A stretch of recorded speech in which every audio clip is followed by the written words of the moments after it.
My name is Ayuli Jemide. I'm the immediate past chairman of the Nigerian Bar Association, Section of Business Law.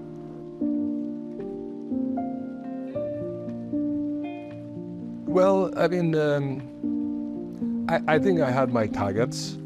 I had specific things that I wanted to achieve, and I tried to keep my eyes on the ball because it's just 2 years, right?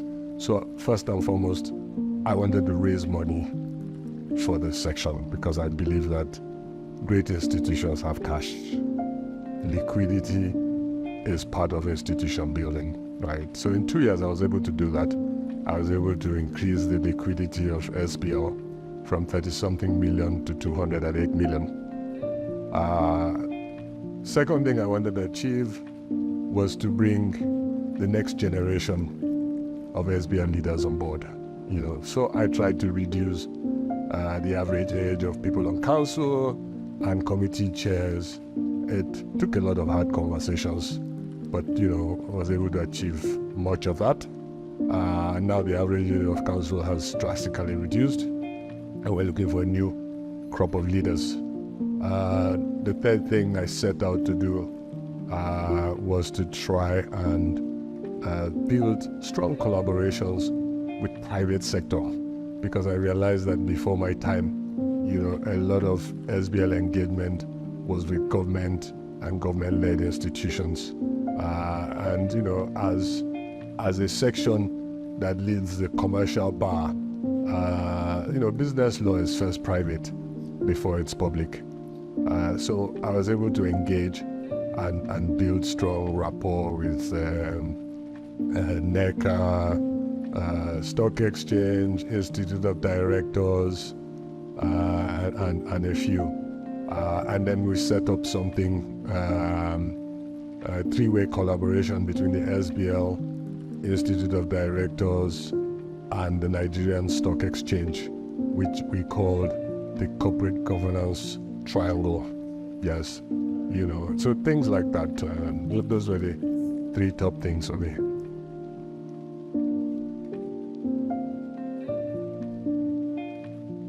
Let me answer the second question first, how it's evolved over the years.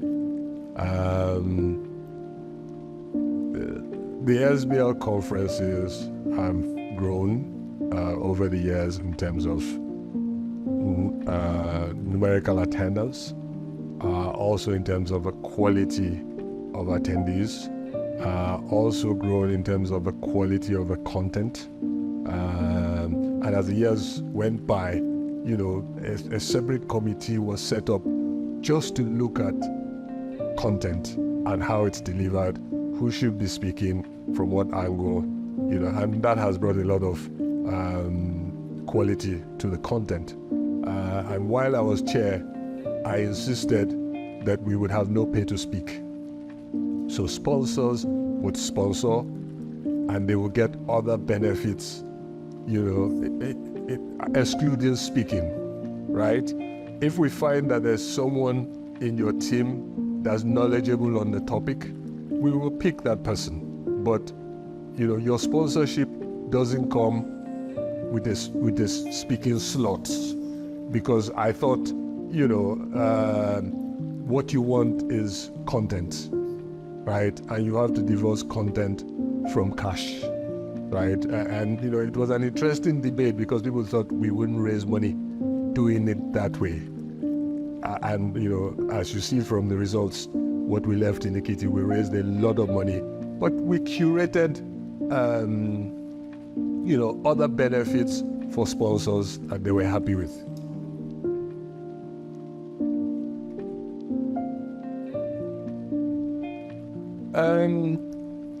The interesting thing about the SBL in terms of navigating legal issues, that SBL is one community that understands that amongst us, we have experts. And that's why we work with committees.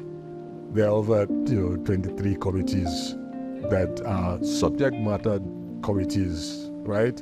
So whenever we have an issue that has to deal with a particular subject matter, or we have to engage government on a particular subject matter, we drag in that committee, right? Because those are the people who understand that landscape, right? So it makes life easy, because you're not, as a chairman or someone sitting on council, you're not a jack of all trades, and you're getting the best input with any engagement.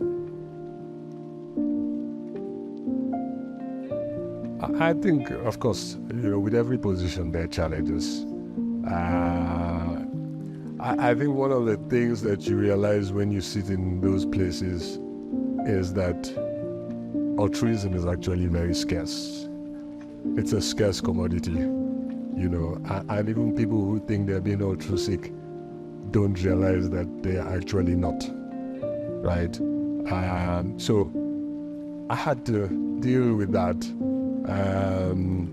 and I faced it by having conversations, by explaining to people that we are actually not in these positions to serve ourselves, but to serve other people.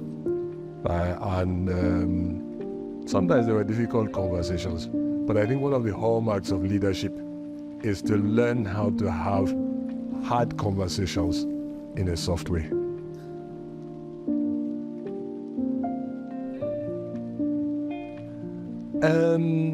I think the first thing I would say to them is they should realize that this is a journey.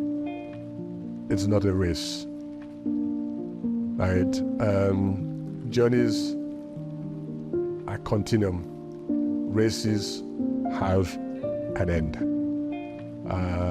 And the beauty with journeys is, because it's a continuum, you have to constantly look behind you and see what was done by the other people, you understand? And then look ahead of you and say, what should be done for those coming along. And if they have that mindset and see, the SBL as a continuum, life will be easier.